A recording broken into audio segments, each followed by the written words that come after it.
Early in the morning, the first thing on my mind, your presence in everything that I do, knowing you're always inside me, never pushing far behind, always present in everything that I do. Some days it seems life's trials get me down. Too many things on my mind. I'll get back to my center, always knowing you're there, and everything will be alright. Spirit lives in me. I don't have to look, it's always there. Don't despair. Spirit lives in me. Even in my darkest hours, as long as I breathe, I know Spirit lives in me.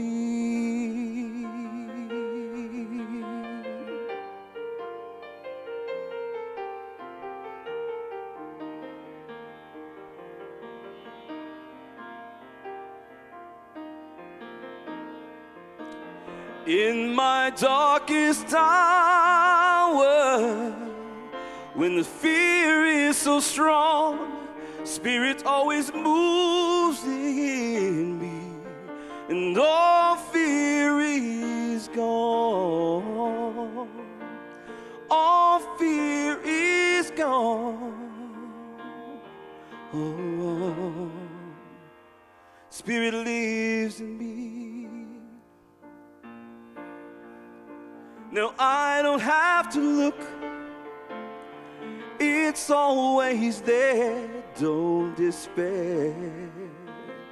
Spirit lives in me.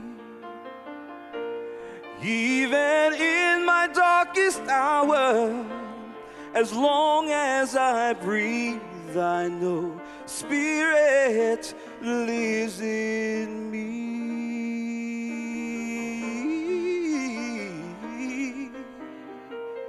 Lives in me. Good morning.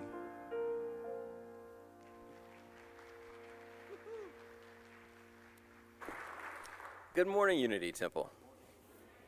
My name is Roy Hutt. I'm a student minister here, and I'm so grateful to see all of you here, and I hear there's a big event coming up this afternoon. I think a lot of shirts are kind of bringing awareness to that, so let's hope for a great afternoon. So welcome to Unity Temple on the Plaza, where diversity is praised and peace and harmony are the rewards. Anytime you want to find out about the announcements, you can go to unitytemple.com. We've got a lot of fantastic things going on. After service today, if you're interested, there's always coffee and snacks downstairs, and usually great conversation. So I'd like to welcome you all to join us down there. If you're here for the first time, I want to welcome you. And if you're here from out of town, we want to give you a special welcome and invite you to that community time downstairs. And now we're going to begin our service with the temple chimes, the opening prayer, and the call to inspiration.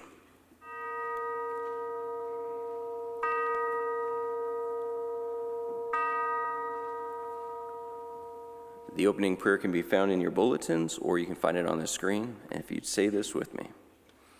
On this day, we dedicate ourselves to peace on earth. We accept ourselves without harsh judgment and express appreciation for our individuality. We live without fear to meet the events of this day with confidence. We accept others without prejudice to experience a sense of unity with all people. We honor our earthly environment and recognize a oneness with all creation, in harmony with ourselves, our lives, other people, and all of nature. We live this day with a peaceful mind, a peaceful heart, and a peaceful spirit. Thank you, God. Amen. Let us feel joy, joy, joy. Let us feel joy, joy, joy. Let us feel joy, joy, joy. Let us feel joy, joy.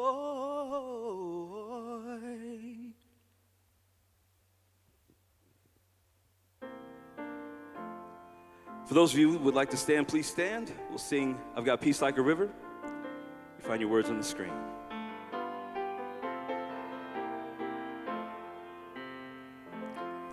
I've got peace like a river. I've got peace like a river.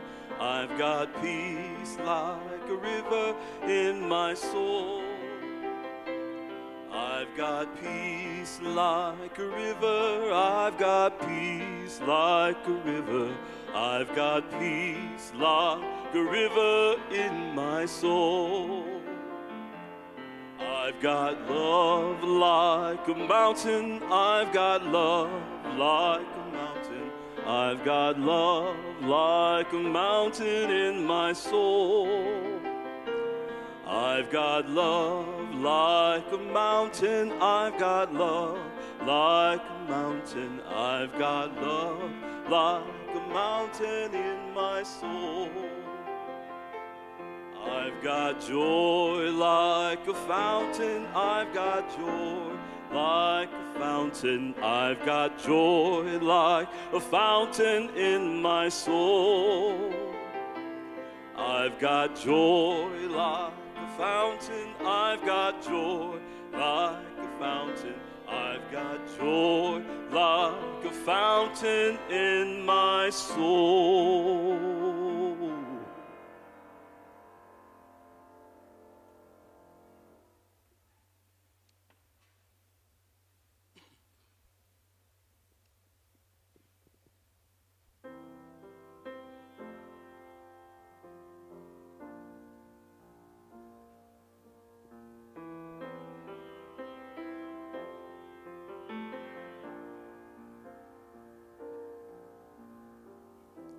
Someone asks me, did your life, did I find something new, or did I win some kind of prize? I found a real love. Spirit is my closest friend, always beginning and has no end. They just don't know. No, they just don't know that I found a deeper love, a deeper love, the deepest love that one can find. I found a love so free, God reveals Himself to me. Spirit is so real, and it's a deep love that I feel.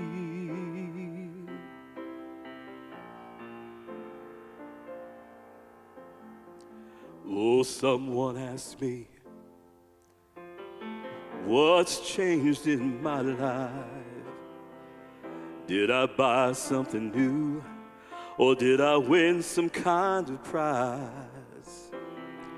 And I found a real love. Spirit is my closest friend, always beginning and has no end. They just don't know. Oh, they just don't know that I found a deeper love, deeper love, deepest love that one can find. I found a love so free, God reveals Itself to me. Spirit is so real, and it's a deep love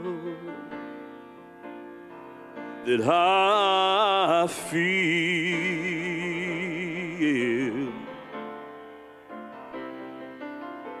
Did I win some kind of prize? No, I'm seeing with brand new eyes. Did I meet that special friend? Oh, I found a real love within. I'm growing bright with God's love. I'm gonna step out on faith, 'cause this is a brand new day. There's nothing in my way, and all I can say is that I found a deeper love,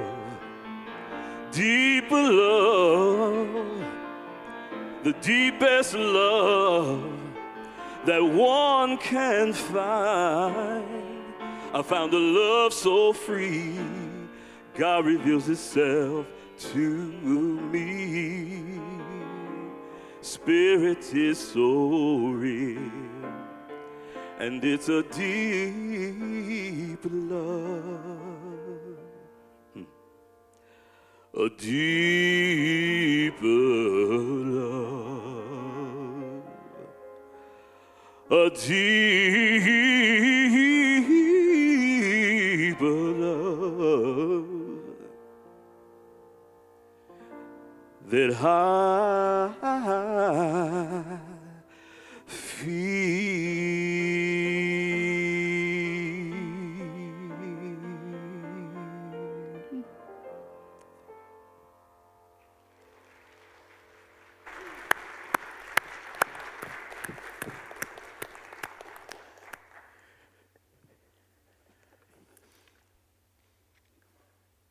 If you've been hanging around the hallowed halls of Unity Temple on the Plaza for very long, you know that one of our fundamental teachings has to do with the power of the spoken word, right?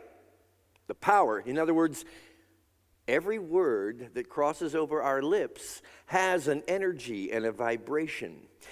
It's one thing to think a thought, and then it's another thing to speak that thought, to put it out into the universe. There's power in that, my friends. And with that understanding, I put together a short affirmation for us this morning, a statement of faith that we can share together. And I believe it can make a difference in the world, and in particularly the city of Las Vegas. Here it is. You ready? Take this in, because I'm going to speak it first, and then I'm going to ask you to affirm it with me. Go Chiefs! Together? Go Chiefs! All right, you just made the single most valuable contribution to the possibility of a victory this afternoon. And I want to thank you for making that contribution. It really does make a difference, my friends. Hey, there you go, on your cap and on my lapel and everywhere else in Kansas City. And it's a beautiful thing, isn't it? The beauty of people coming together to support one another. I love it. It's also a very important week because we have both the Lenten season beginning on Wednesday with Ash Wednesday, which this year happens to coincide with Valentine's Day. So it's going to be a big week, and I'm looking forward to it. By the way, I have a cousin who procured a couple of really good seats for the Super Bowl this afternoon. I was a little envious. He bought them last year in anticipation of the game, and they cost him $5,000 a piece, which is something else in itself. He didn't realize when he bought them, however, that the Super Bowl was going to be played on the same day as his wedding. So he's looking for somebody who wants to take his place. And he said to me, I wrote it down, it's at St. John's Church in Phoenixville at 3 p.m. Her name is Stacy. She's 5'2", about 120 pounds. She is a great lady, lots of fun to be around, and she'll be the one in the white dress. So, the lengths that people will go to support something. This morning, I want to talk with you about relationships. And no, I'm not being exclusive to Travis and Taylor. Actually, before I go any further, I came across a quote just yesterday that was a little disturbing to me. This is Leo Tolstoy, who says, "We can know only that we know nothing." We can know only that we know nothing, and that is the highest degree of human wisdom. So I don't really think I have anything else to say this morning, since who wants to sit out there and listen to somebody who doesn't know a darn thing?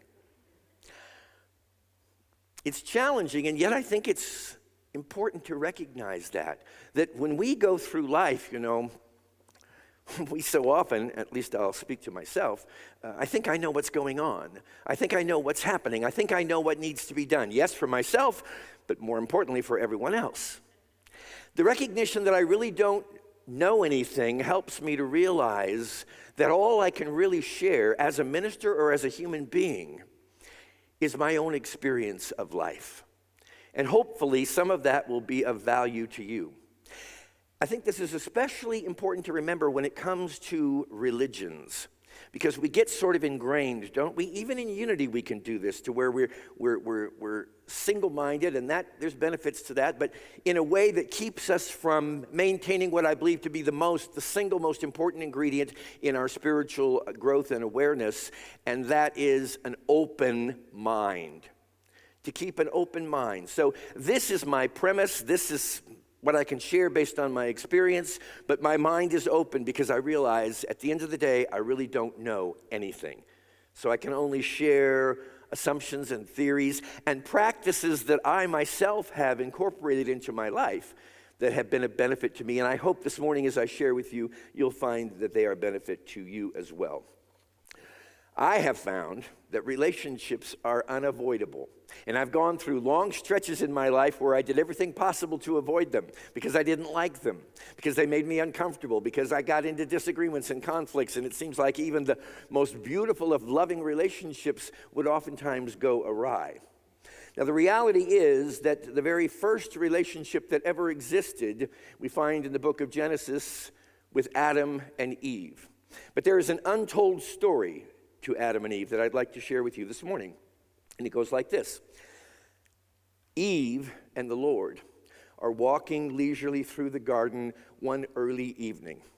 And it's beautiful. There are flowers, there are shrubs and trees and birds and animals, and it's just an idyllic, as we all know, Garden of Eden was an idyllic environment. So Eve is really enjoying this, and yet she turns to the Lord and she says, "Lord, this is beautiful and I'm grateful. But there are times when I get lonely, and I would really like it if I could have some companionship." So the Lord says to Eve, "Well, I can arrange for that." He said, "I can make you a man. But before I do that, there's some things you need to know about this man. The first one is that he's going to be emotionally unavailable, so he will never be able to appreciate or validate your feelings. And the second thing is that he will always put himself first above everything else, including you." So Eve's kind of like, "I still think it would be worth it, Lord, if you could make me a man." So the Lord starts fashioning some clay into the model of Adam. And he says, "Eve, there is one more thing I probably need to tell you about him." And she says, "What's that?" "You'll have to convince him that I made him before I made you." So relationships have been around for a while. Little exercise for you this morning, and that would be to think of 5 qualities that you really admire in other people. 5 qualities. And just to throw out some ideas, I gave this some thought. I thought one of the things I love the most in another person is spiritual clarity, or at least a spiritual awareness and dedication to understanding and pursuing a spiritual life. Another is a loving disposition, of course. I like people who are loving and like to demonstrate that love. Loyalty is another one, a big one for me. I'm like to think of myself as being a loyal person to others and others being loyal to me. Compassion is a huge one, not only with individuals in the world today, but in general. I think we could all use a little extra dose of compassion. And I really admire extraordinarily talented individuals, people who have found their gift in life and have really become a master. I'm looking to our musicians this morning at being able to present those talents and abilities to others. So just give that some thought. You got some ideas about the things you most admire in other people? Anywhere from 3 to 5. Now let's turn the table on that and let's consider 5 qualities that we particularly dislike in other people.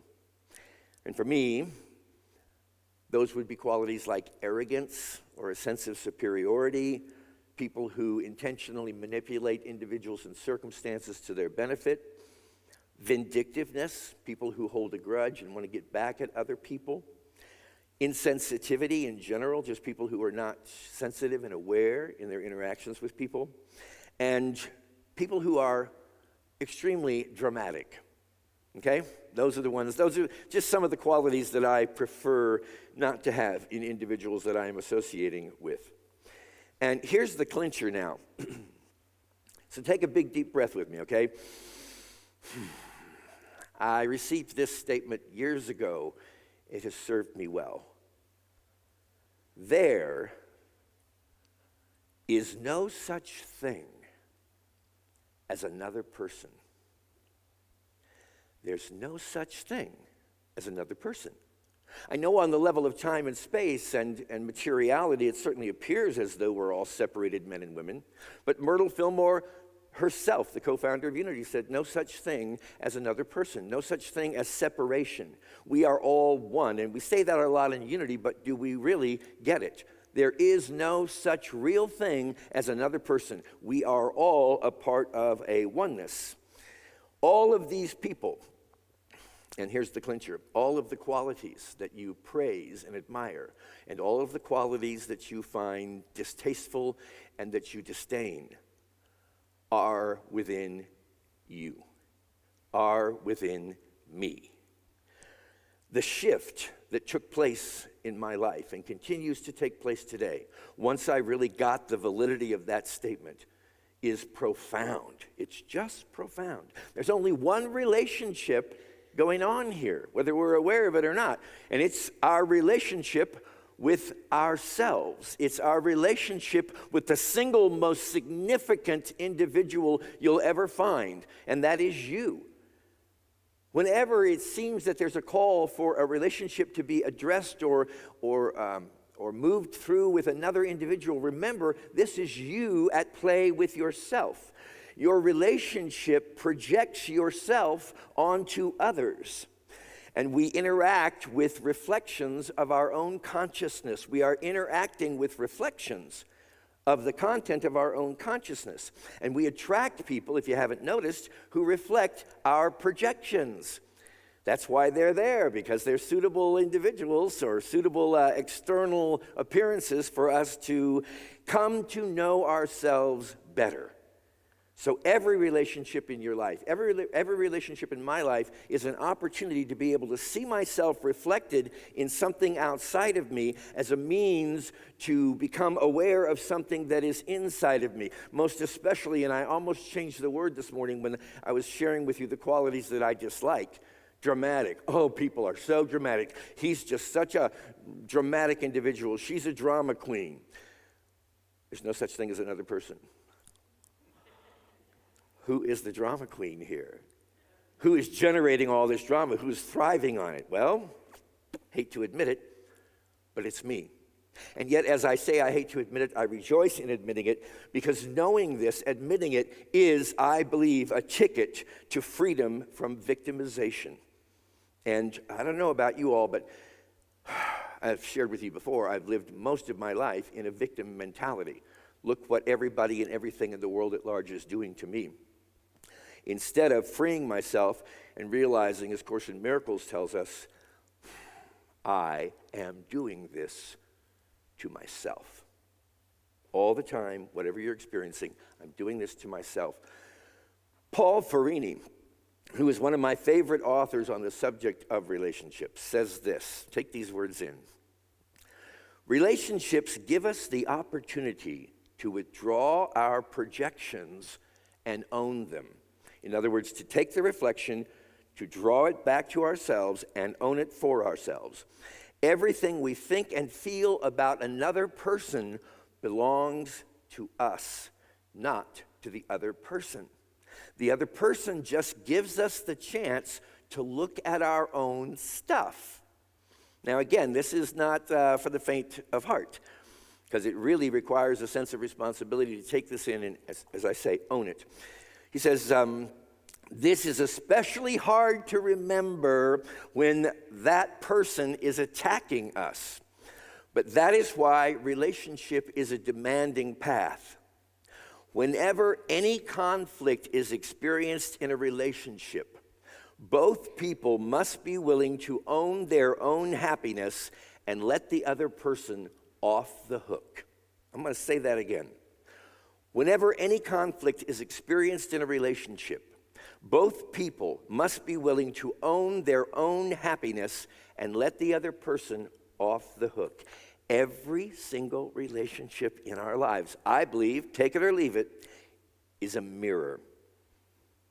And in it, you're able to see your own soul.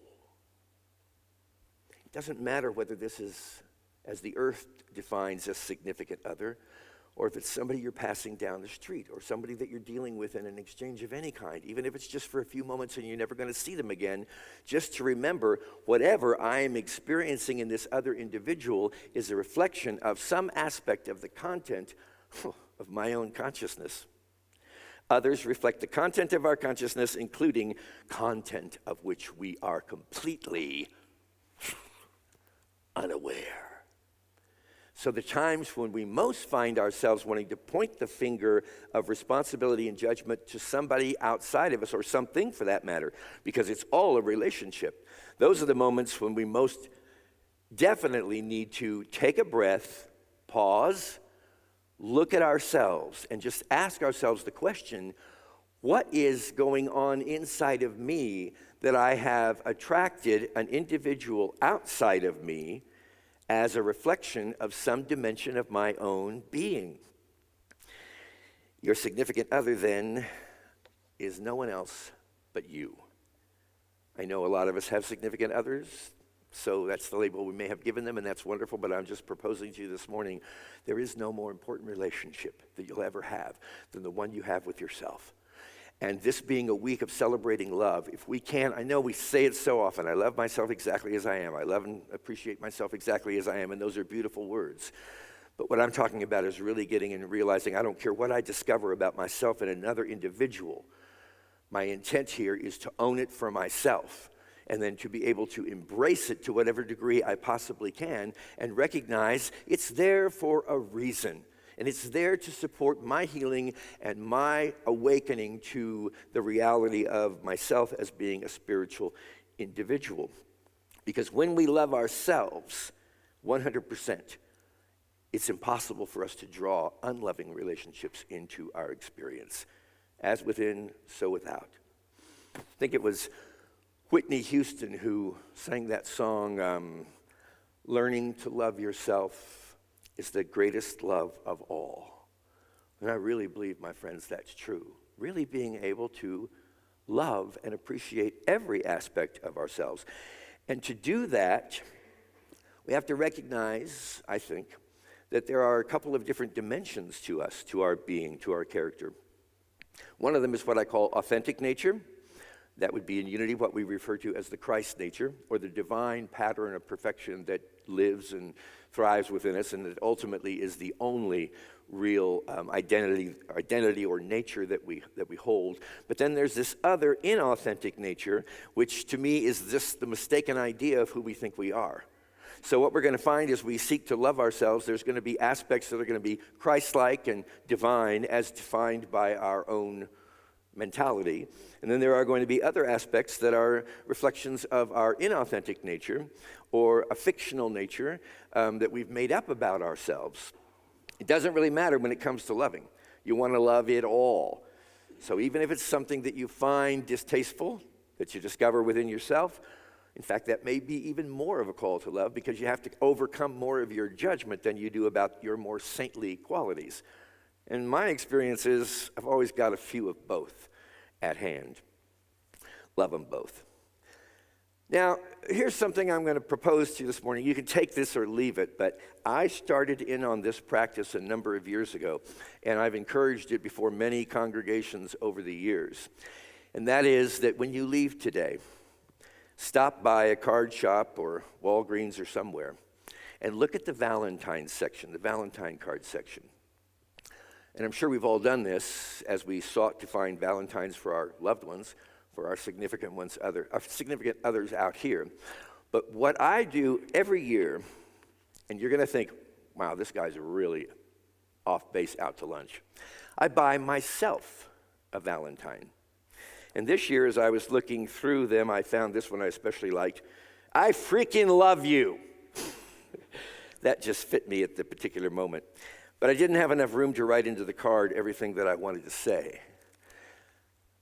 I suggest you take some time, and whether you buy a Valentine or not, at least take a moment to write a love note to yourself and acknowledge that there are many different dimensions, aspects, qualities that dwell within you, and try to express your love and appreciation for them all. So on a very personal note, I share with you my love note to me. Dear Chris, I want you to know how much I love and appreciate you. For all the years you've survived and all the years you have thrived. I love the insecurities that you took on through an unpredictable childhood and how they seem to linger as you now are an adult. I love the, and here's true confessions, I love the OCD, anal retentive control behaviors you adopted to cope in those younger years that have helped you to succeed as an adult. And so often I have found myself criticizing myself for being too control-oriented. And that's an area that I want to work on, but can I love and accept myself as a control freak anyway? Sure I can. I love the shelter you built around yourself in response to fears of others and of life. I don't think I'm alone here, my friends. I think we all have done what we needed to do, again, in those years when we were seeking to survive. We construct whatever we have to protect ourselves from what we perceive to be adversarial forces or influences outside of us. I love that in spite of your self-doubt, you have met life with profound enthusiasm and the belief that there was nothing you could not do. I love your creativity, originality, ambition, excitement, and drive. I love your perseverance and your persistence. I love how much you love and appreciate others and are fast to let them know how you feel. I love your passion for spiritual awareness and your desire to share your experience with others. On this day, and every day of your life, know that I desire only to love every aspect, conscious and unconscious, of who and what you are.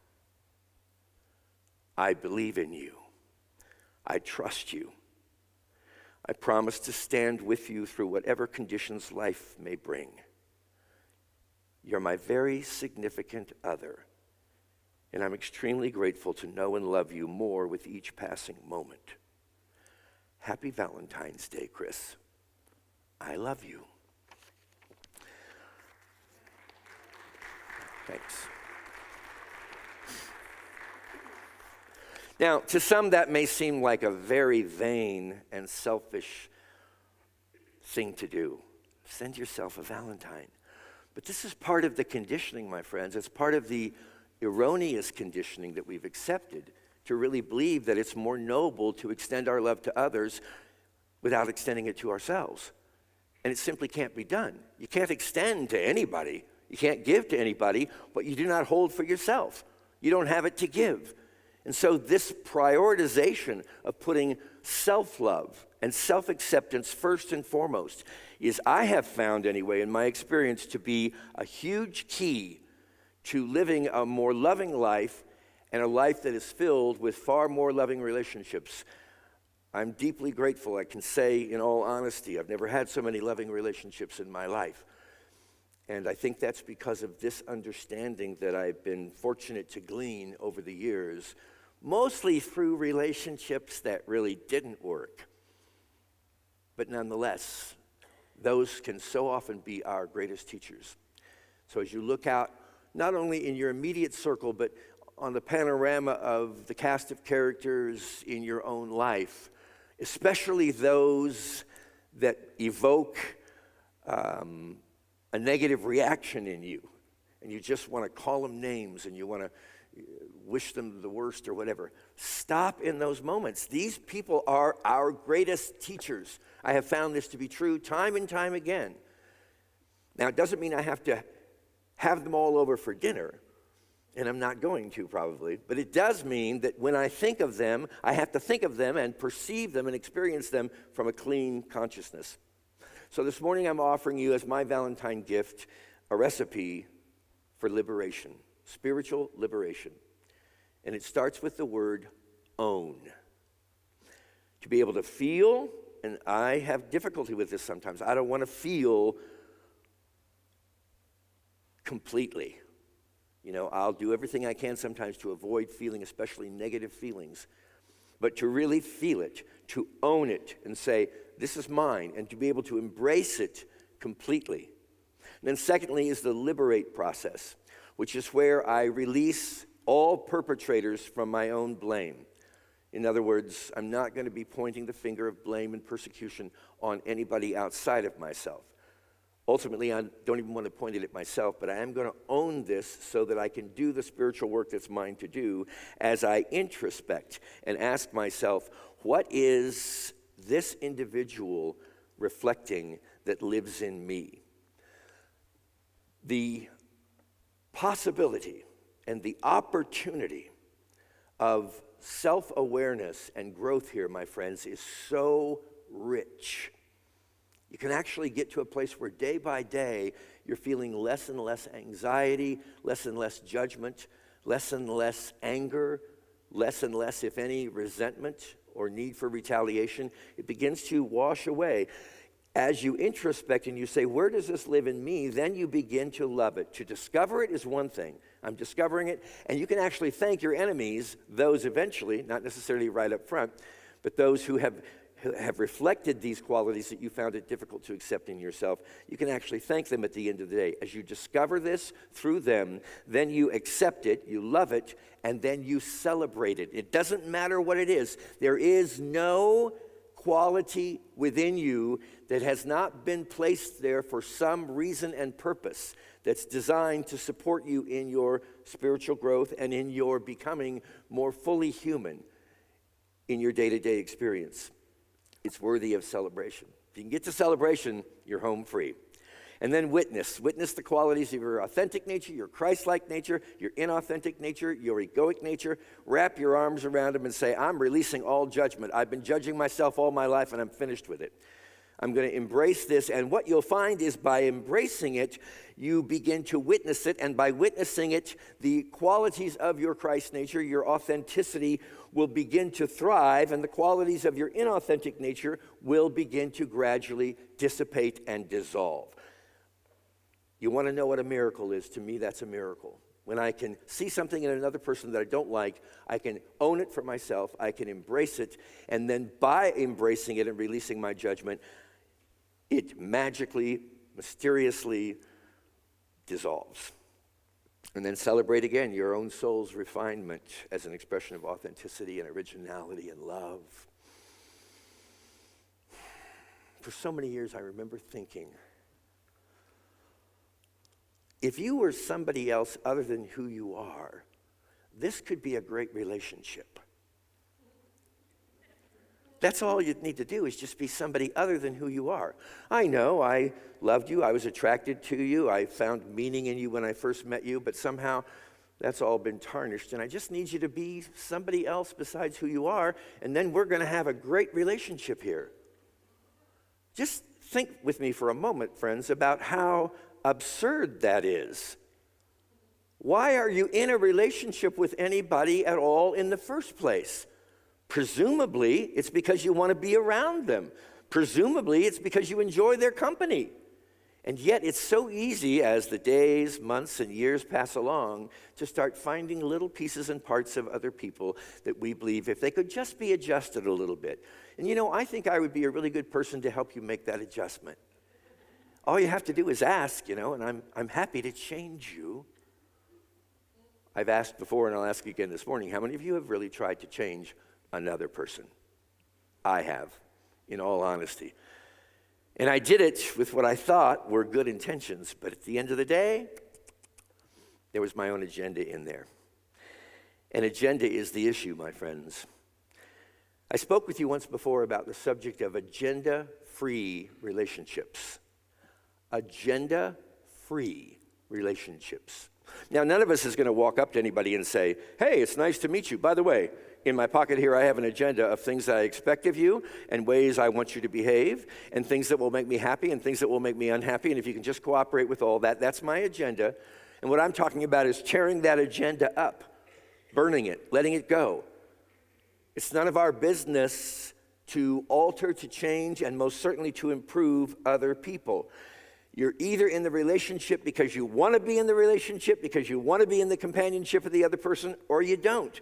And either way is okay. But if you decide you want to be in that person's company, accept the person as they are. And the only way to really do that, again, is to accept yourself as you are. Now, the good news in unity is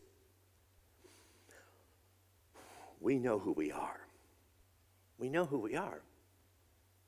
We may not always remember it, but you know that you're made in the image and likeness of the Almighty, the image and likeness of divine beauty, divine love, divine peace. That's the truth of who you are. So the great reward of this path of relationship, of owning your stuff and not putting it off on other people, is that you get to experience what it's like to be who you really are. It takes time and it takes a process. And there's going to be moments along the way when you'll want to walk away and you won't want to have anything to do with it. Those are the moments, again, to take the breath and say, I want to remember I'm being given a gift here. And that gift is to be able to see something that is within me that I've never wanted to own, that I've never wanted to accept. So I leave you this morning with what I call my relationship pledge. And I share it from the bottom of my heart with the wish for each of you that this will be the finest Valentine's Day and Ash Wednesday and Super Bowl Sunday that you've ever experienced. I seek to live in a victim-free consciousness. I am in this relationship by conscious choice. I am free to depart whenever I choose. I want to be with you as you are. I will not, and I realize I cannot change you. I am responsible for my happiness. I do not hold others accountable for fulfilling my expectations. I am here to love myself, others, and life unconditionally. Together, we walk in freedom and in joy. Happy Valentine's Day.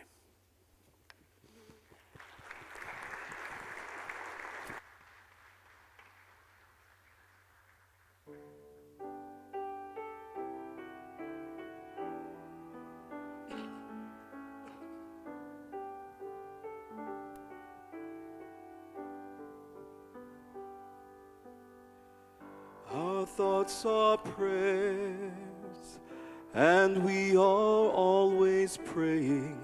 Our thoughts are prayers. Listen to what you're saying. Seek a higher consciousness, a state of peacefulness, and know that God is always there. And every thought becomes a prayer. As we move into this moment of meditation, close your eyes or relax your gaze Relax into your chair. Breathe into this moment. Know everything has led you up to your next breath. Breathe in the life that is you. Exhale anything that keeps you from that awareness. Inhale the life. Exhale limitation. Visualize yourself looking into a mirror. There's a slight glaze over that mirror, but in it, you see yourself.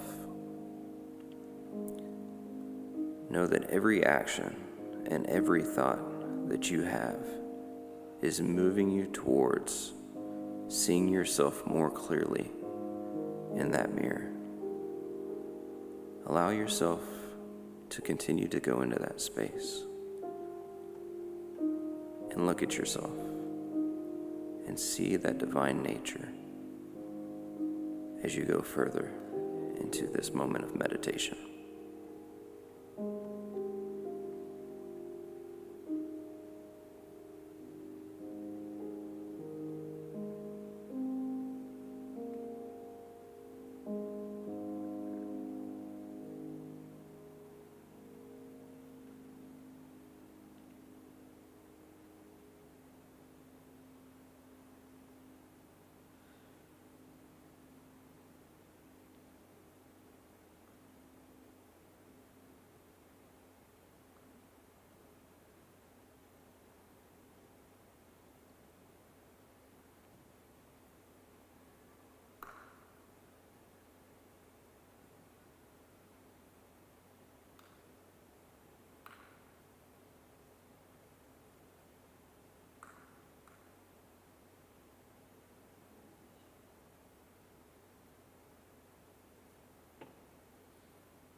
Slowly bring yourself out of meditation, back into this moment.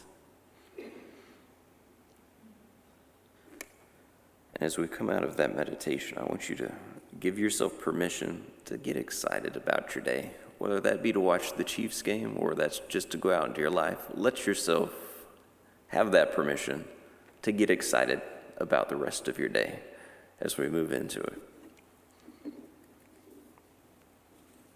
And if by chance that special place that you've been dreaming of leads you to a lonely place, find your strength in love.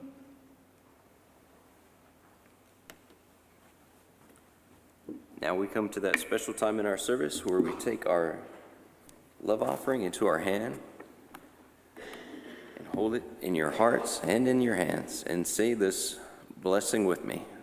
Divine love through me blesses and multiplies all that I give and all that I receive. And so it is.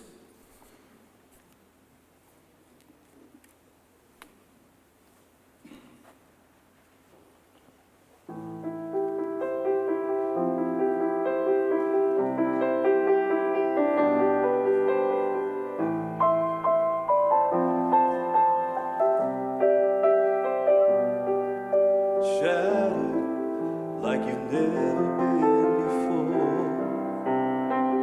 The life you knew in 1,000 pieces on the floor. When words fall short, times like these, when this world drives you to your knees, you see yourself gonna get back to the you that used to be. Tell your heart to beat again. Close your eyes and breathe it in. Let the shadows fall away. Step into the light of day. Yesterday's a closed door. You don't live there anymore. Say goodbye.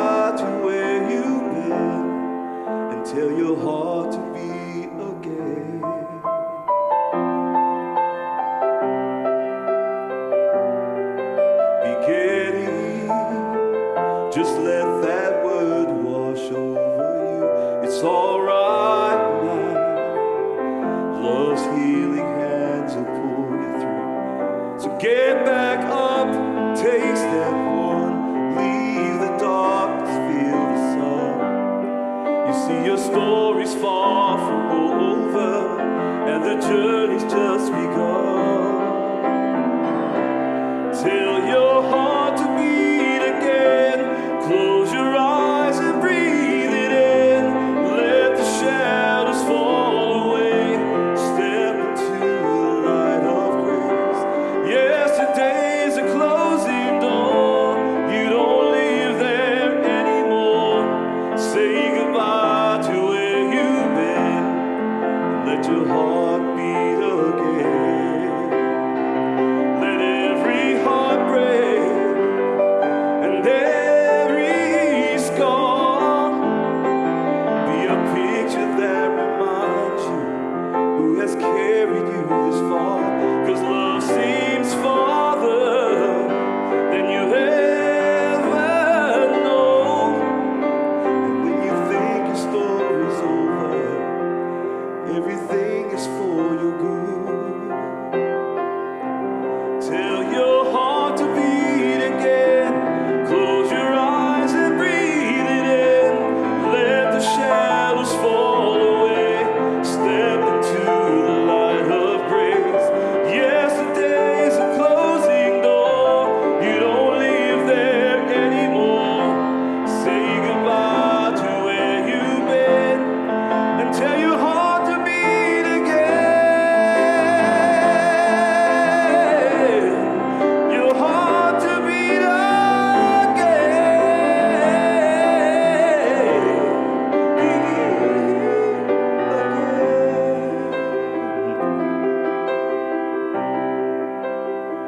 Oh, tell your heart to beat again.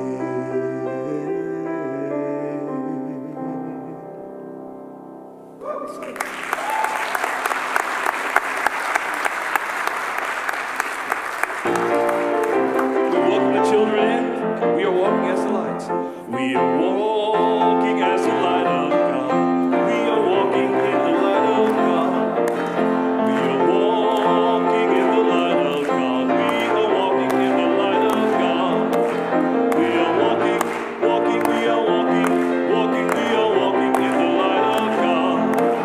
We are walking, walking, we are walking, walking, we are walking in the light of God. We are walking in the light of God. We are walking in the light of God. We are walking in the light of God. We are walking in the light of God. We are walking, walking, we are walking, walking, we are walking in the light of God. We are walking, walking, we are walking, walking, we are walking in the light of God.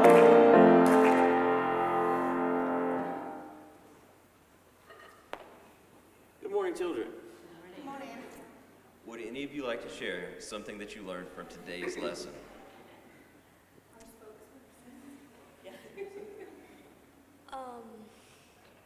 We learned not to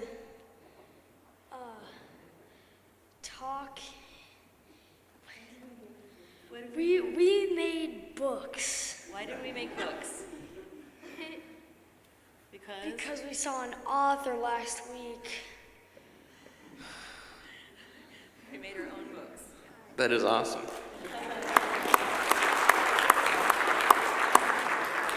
And Jameson, it takes a lot to speak on stage in front of a lot of people. You're destined for amazing thing. All of you guys are. Is there anything else you guys would like to share? What's something you're excited about? We also did our end zone dances. I challenge you guys to show us those end zone dances if you're comfortable with it. If you're not, you don't have to. Like, I'd show you mine, but everyone else would just, it's too much later on. What do you guys think? Want to show your end zone dances? You want to do it? I believe in you. It could be great. All right. All right.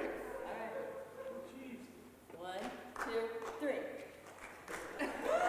Yeah.